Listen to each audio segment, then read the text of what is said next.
Bonjour et bienvenue pour cette nouvelle émission de Reims and the City. Aujourd'hui, nous allons découvrir la ruralité autour de Reims, les producteurs, leur métier, leur passion. C'est la campagne à la ville. Allez, en voiture Simone, c'est toi qui conduis, c'est moi qui klaxonne. À tout de suite.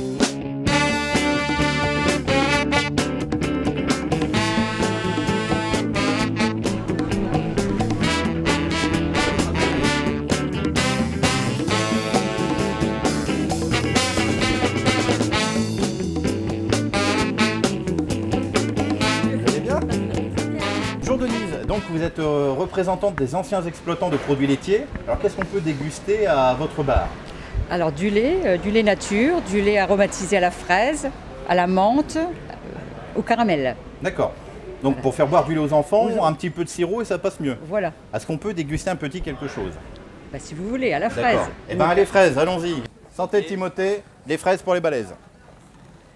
Bonjour Timothée, Bonjour. Donc, tu es étudiant en BTS agricole au lycée de Tilloy. Est-ce que tu peux nous expliquer quel est ton rôle sur les stands de la campagne à la ville? Nous sommes là en tant que bénévoles et on est là pour les stands et guider les enfants au stand que les maîtresses ont choisi. Alors Baptiste, pourquoi un stand de barbe à papa sur la campagne à la ville? Donc c'est pour montrer que le sucre il vient de la betterave sucrière dans notre région et pas de la canne à sucre comme la plupart des gens le pensent. Et donc on met le sucre au centre de la tête rotative en fait. Il est chauffé et il est projeté au niveau des parois et ça fait de la barbe une barbe à papa. Donc on peut dire qu'avec une barbe à papa, on mange un petit peu de champagne Ardenne. Voilà, un petit peu, ouais. Parfait. Et on peut dire aussi qu'on mange un petit peu de goûter, betterave. c'est très bon. Hop, un peu de barbe à papa. Et après ces quelques dégustations, direction le stand du lycée agricole La Salle Reims-Tilloy pour découvrir des jeunes et une filière qui recrute. Bonjour Fabrice Boucher. Bonjour. Donc vous êtes le responsable de deux BTS, donc BTS Axe et Anabiotech. Est-ce que vous pouvez nous expliquer quelles sont ces filières? Alors en fait, le BTS Axe, c'est un BTS qui permet de former des techniciens supérieurs en agriculture pour la reprise des exploitations agricoles, la gestion également. Et les BTS Anabiotech, on forme des techniciens en laboratoire dans différents domaines, que ce soit agroalimentaire, pharmaceutique, cosmétique, environnement, vétérinaire. Et donc ça forme des techniciens essentiellement dans les biotechnologies. D'accord. Et donc une promotion de combien d'étudiants au lycée La Salle Alors là actuellement il y a les deux promotions de deuxième année. Ça fait une soixantaine d'étudiants, sachant qu'il y a à peu près 34 en anabiotech et 26 en axe. Très bien, merci beaucoup Fabrice Boucher. Merci, bonne journée. Voilà, et après avoir rencontré le professeur, allons voir les étudiants. Bonjour Quentin. Bonjour. Donc, tu es étudiant au lycée agricole Reims-Tilloy. Dans quel BTS es-tu? Je suis donc en BTS Anabiotech, donc analyse agricole, biologique et biotechnologique. Voilà, et tu te destines à quel métier avec ce BTS? Alors avec ce BTS, on peut travailler donc en laboratoire en tant que technicien. Comment ça se passe ton BTS? Est-ce que tu peux nous expliquer en quelques mots un projet sur lequel tu travailles? Donc dans ce BTS, on va surtout travailler donc, au niveau en microbiologie, on va faire de la biophysique aussi sur la chimie. Donc par exemple la culture in vitro pour permettre le développement de plantes, des recherches en fait au niveau des plantes pour avoir un meilleur rendement par exemple. Après avoir rencontré les élèves du lycée agricole Reims-Tilloy, nous sommes avec Hubert, donc qui est berger moutonnier. Et chose originale sur la campagne à la ville, il y a, on va dire, un troupeau de canards. Est-ce que vous pouvez nous en dire quelques mots, s'il vous plaît? Donc ce sont des coureurs indiens, c'est une race de canards d'ornement et qui ont la particularité de se tenir droit et qui m'arrange, c'est qu'ils ne volent pas. D'accord. Donc c'est plus facile pour le chien, bien entendu. D'accord. Et le chien, disons là, il est derrière nous avec les canards, on le voit, ils sont au repos. Est-ce que vous pouvez lui demander de nous amener les canards? Tim pousse, doucement, tape, doucement. Pas bouger. Pas bouger, pas bouger. Tape. Est-ce que Tim est à quelques mètres de nous? Bon, évidemment, il ne répond pas à ma voix. Est-ce qu'on peut le faire venir à nos pieds pour un test? Ah, il n'y a pas de problème. Tim, viens au pied. Viens. Ah, gentil Tim. Il est gentil en plus.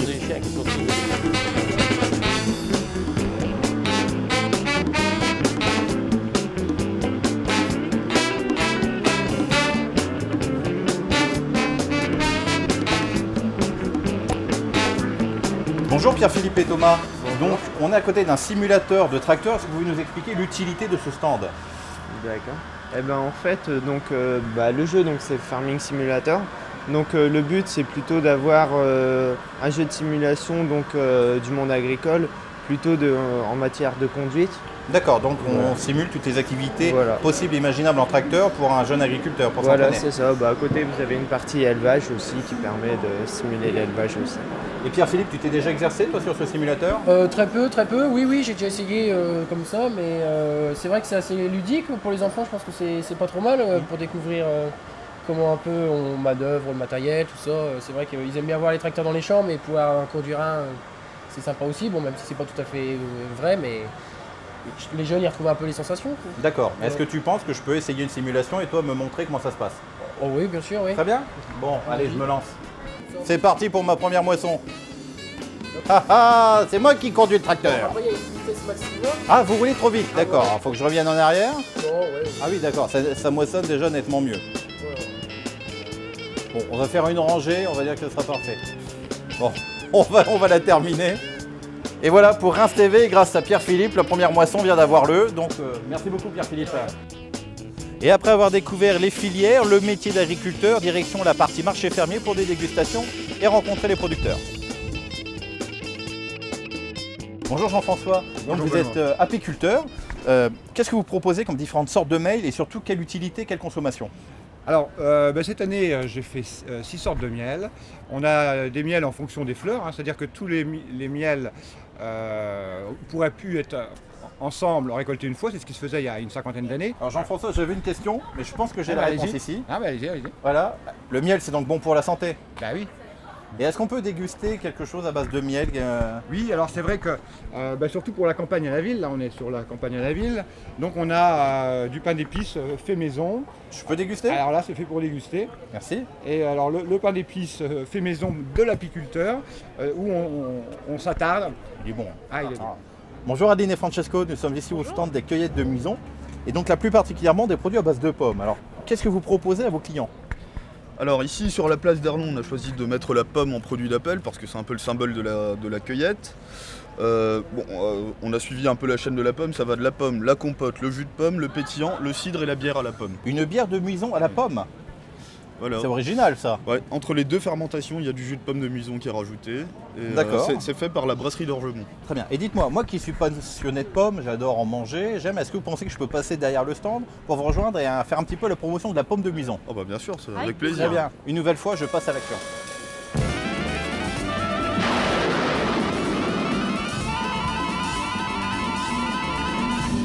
Et voilà le travail. Allez, au boulot. Voilà Adeline, merci. Donc je suis en tenue. Donc maintenant on va faire la promotion de la pomme de Muison. Oui. Comment on peut faire pour en parler aux gens, aux gens qui passent? Tenez madame, s'il vous plaît, est-ce que vous avez quelques petites secondes pour découvrir un produit de la Marne? Are you giving the apples away today? You want an apple? No, no, no, You no. want taste? No. Let's taste that. Oh, have a taste. Taste, taste that apple. Very good. And which kind of apple is it? C'est quelle sorte de pomme? C'est l'Elstar. Elstar. Very nice. Elstar.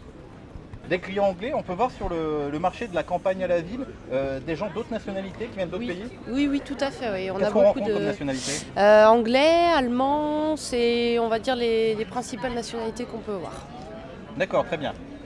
Et là, on peut proposer de la pomme aux gens qui passent, leur faire déguster? Tout à fait, oui, c'est le but en fait. Ça va être sympathique. Eh ben, je me C'est le permets. but. Je Oui, vais leur oui, pas de proposer. problème. C'est bonjour mesdames. Mesdames, est-ce que je peux vous offrir un petit morceau de pomme à déguster? Non, merci. S'il vous plaît, ne me laissez pas tout seul. Messieurs, dames. Ah, madame, de la pomme de Muison. Merci. Pomme de champagne. Bonne Bon journée, appétit, merci. bonne journée, madame. Quand même du succès. Ah oui. Ah, bon, voilà, je suis un bon ambassadeur de la pomme. Bah Adeline, on a fait la promotion de la pomme, donc les gens sont très contents, une bonne dégustation. Ouais. Par exemple, si moi je veux cueillir mes propres pommes et Oui. venir à Muison, alors comment ça se passe? Alors, donc vous arrivez, vous avez en fait un grand champ, vous avez vraiment toutes sortes de légumes, on vous donne des sacs, couteaux si vous avez besoin pour les salades, etc. Et vous allez cueillir vous-même ce que vous souhaitez, on vous indique les parcelles, le système, voilà, là où on peut cueillir, là où on ne peut pas cueillir, etc. Puis quand vous passez à la caisse, en fait, tout est au poids, donc c'est vraiment un système simple. Alors dites-moi Anne-Sophie, on voit plusieurs produits, des mousses, des pâtés, des petits produits pour l'apéritif.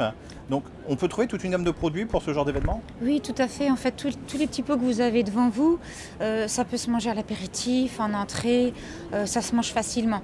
Je peux vous faire goûter si vous voulez. Ah, avec grand plaisir. Donc là, j'ai de la rillette de canard. Très bien, allons-y, de rillettes de canard. Puis, voilà. Après, Ah, je déguste pour vous. Merci beaucoup Anne-Sophie. donc ça, c'est de la rillette pure canard. Voilà, simplement. C'est très bon, il y a du goût. Hein. Viande de canard élevée à Tillois. Un petit peu de graisse de canard, sel, poivre, uniquement, voilà. Ce qui est étonnant, c'est que pour de la rillette, je trouve que c'est pas très gras, on sent bien la viande. C'est normal, je mets pas beaucoup de graisse. D'accord, très bien. Et ben dans ce cas-là, vive la rillette de canard. Merci beaucoup Anne-Sophie.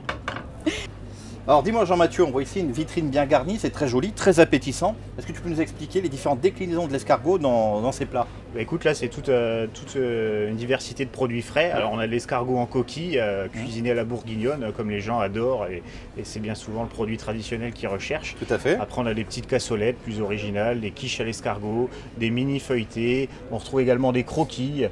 Ce sont des coquilles qui se mangent, donc il suffit de rajouter son escargot dedans avec son beurre d'escargot et ça fait des petites bouchées en apéritif. Alors cette fois-ci avec les croquilles, on peut manger la coquille de l'escargot. Exactement. Ah, c'est un gros progrès ça. Ouais, ouais. Alors on a un ami de Reims TV, Philippe Mille, le chef étoilé des Crières bien évidemment, qui nous a déjà préparé une recette à base des escargots de Bouzy. Exact. Mais au niveau de la place des Landes du centre-ville, où est-ce qu'on peut déguster tes escargots? Eh ben écoute, là aujourd'hui je te proposerai tout à l'heure d'aller déguster quelques escargots en apéritif. Tu peux par exemple aller les trouver au Lion de Belfort. D'accord, le Lion de Belfort. Ouais. Parfait, très bien. Eh bien écoutez, direction le Lion de Belfort pour une dégustation.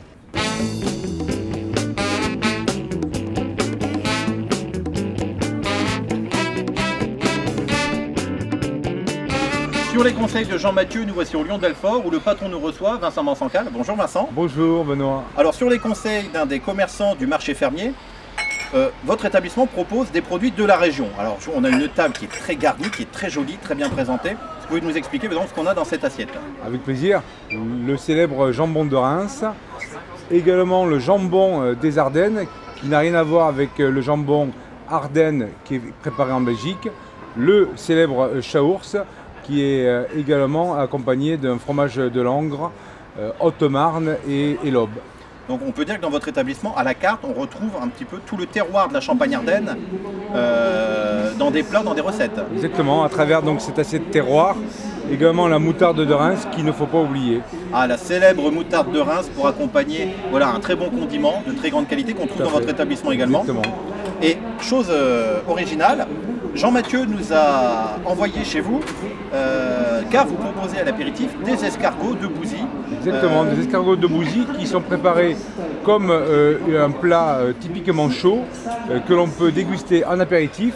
Et pour un client qui vient déjeuner chez vous ou dîner, parce que rappelons-le, vous êtes ouvert midi et soir, si on veut agrémenter le repas d'un peu de fromage, vous avez une assiette avec des fromages, on va dire, du coin, on va dire les fromages régionaux. Les fromages régionaux avec le chaours et le fromage de Langres. Donc un est fabriqué dans l'Aube et l'autre est fabriqué en Haute-Marne. Pour les spectateurs de Reims TV, je déguste en même temps.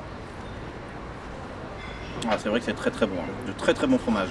Donc on peut dire qu'en Lion de Belfort, on retrouve tout le terroir champenois, champardonnais, à la carte. À la carte. Très bien, bah, écoutez, on va boire un verre à la santé des spectateurs de Reims TV. Et puis n'hésitez pas à déguster tous nos bons produits. Santé Vincent. Santé Benoît, merci. Voilà, ainsi s'achève notre émission sur la campagne à la ville. Comme vous le voyez, je me suis fait une nouvelle copine. N'hésitez pas à contacter les producteurs si vous êtes intéressé par des produits. Et quant à moi, je vous dis à très bientôt pour une nouvelle émission de Reims and the City sur Reims TV.